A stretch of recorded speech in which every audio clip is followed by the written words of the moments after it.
Today I want to tell the ugly truth about Calcar screws in the fixation of osteoporotic, Varus displaced proximal humeral fractures.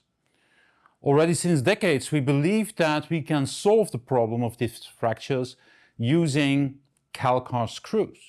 But we know that still quite some number of those do fail. Why do they fail?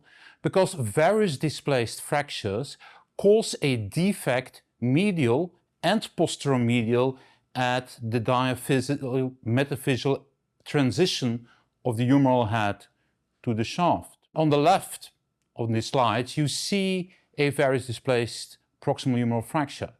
After reduction there is a medial void.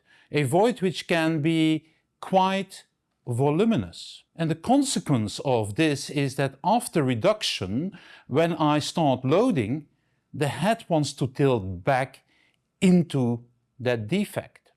And when I try to use an angular stable plate, even with a Calcar screw, this very much resembles this image that I found in the Museum of the Inquisition in Cartagena de Andes.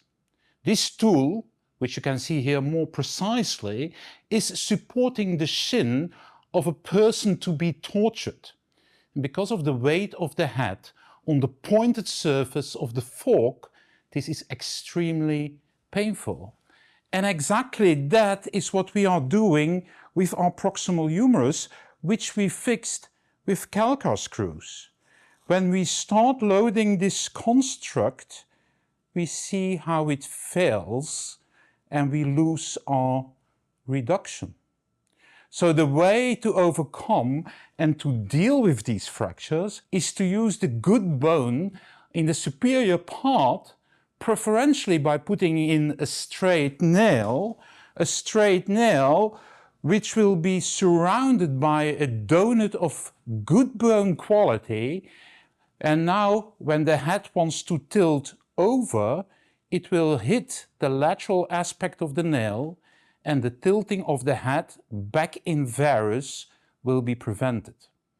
So plates and screws are the ideal tool to deal with valgus displaced fractures. When we are dealing with Varus displaced fracture, a proximal humeral nail can help you, or you should have a broader support like a fibular strut in order to stabilize the Calcar. Two screws, most certainly when sharp tipped, will cut through and you will lose your reduction. So thank you.